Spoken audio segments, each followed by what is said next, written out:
Hello and welcome to Skademe. I'm excited to have you join me in this course, Root Cause Analysis or RCA for Beginners.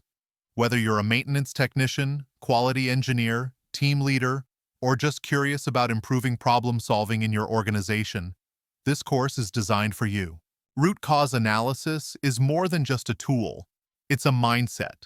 It's about digging deeper, beyond the symptoms, to truly understand why problems occur and how to prevent them from happening again. In this course, we'll walk through what RCA really is and why it matters, key tools like the 5 whys, Fishbone Diagrams, and Flowcharts, and how to apply RCA in your own workplace step by step. You don't need any background in quality or engineering. We're starting from the ground up and building your skills along the way. So grab a notebook, bring your curiosity, and let's get started on your journey to becoming an RCA problem-solving pro. Let's dive in.